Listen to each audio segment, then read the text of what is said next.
Hey everyone, I'm back, and today we're going to be talking about Madagascar 3, Europe's Most Wanted. And this movie came out in 2012, and it has all the same cast as the first two movies, I believe. And we've got some new members coming in as well. And this movie was better than two, might be better than the first one.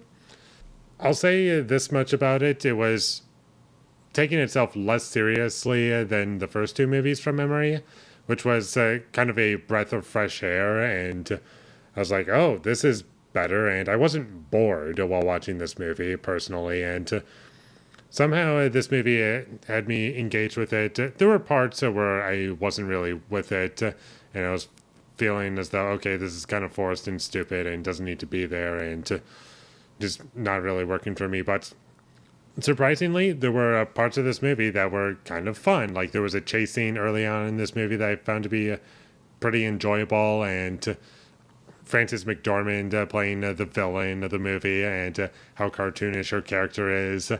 That stuff I found to be very entertaining, and they kind of take advantage of it being animated without going too far and making it looking creepy. They managed to do it so in a way where, okay, this is kind of fun to watch. And there are parts of this movie where it did have some fun visuals. So, like, it took advantage of the fact that it's an animated movie. I was like, okay, we're having some fun here. Good. Let's keep this up. Now, I've given a lot of reasons as to why this movie is better than the first two. However, there are plenty of reasons as to why it's not. And pretty much every issue that I had with the first two movies, I still have with this movie. The animation, not a big fan of it. Like the character designs, I just find them creepy. The humans don't look as bad as the animals, but still an improvement over the first two with the animation quality. And the comedy mostly fell flat for me. I think I laughed like once, and it wasn't even a joke. It was just a visual gag, and it was a reference to The Matrix. I was like, oh, that's kind of funny. I didn't believe any of the performances from the main cast. I just was listening to actors be actors, and that's all I could really hear them as. I didn't like most of the characters in this movie. They were just kind of annoying, and the music choices, they were also obnoxious and were not really for me.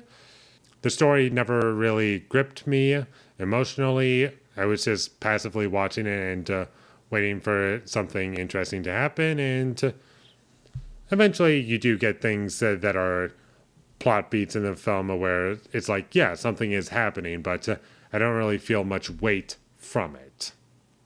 But overall, would I say that I hate this movie? Not really. It's not really a movie that I hate. I didn't walk away thinking that this was terrible and I wasted my time. And while I do feel as though my time could have been spent a bit better, I will say that I didn't hate it, despite me about to give it a pretty low rating. And I didn't feel like it was just another for the pile. It was like, oh, we're starting to see some improvements. And, those are always worth pointing out whenever you do a sequel, remake, prequel, etc., etc., etc. Like if a movie makes an improvement over a previous installment, it's definitely worth pointing out, in my opinion, at least. But still, I wouldn't say this movie's great by any means. And I believe we're getting a fourth Madagascar film. I know it's been like nearly 15 years, but we're still going to get one. And I have absolutely no idea what they're going to do. Are they going to change the character designs? Are they going to do something with the story? What are they going to do? I have no idea. Because pretty much the main story is kind of resolved at this point. It's about these animal characters.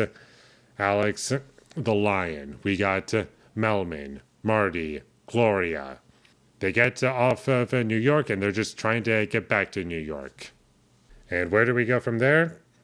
Just all these different places. First, we are in Madagascar. Next, we're in Africa. Next, we're in Europe.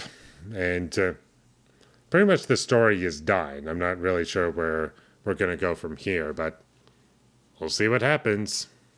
Would I recommend this movie? No, I don't think it's really worth your time. If you have absolutely nothing else to watch, then maybe, but definitely watch this one over the first two. You don't really need to watch the first two movies. They're not worth your time, and honestly, they're pretty forgettable. Whereas this one, they put in some effort into it, but it's still not great. So, with all that being said, I'm going to give Madagascar 3, Europe's Most Wanted, a 3 out of 10. Thank you for watching my videos. As always, if you enjoyed this review, be sure to leave a like and comment down below what you thought of Madagascar 3, Europe's Most Wanted, and my social media links. They will all be in the description, so follow me there.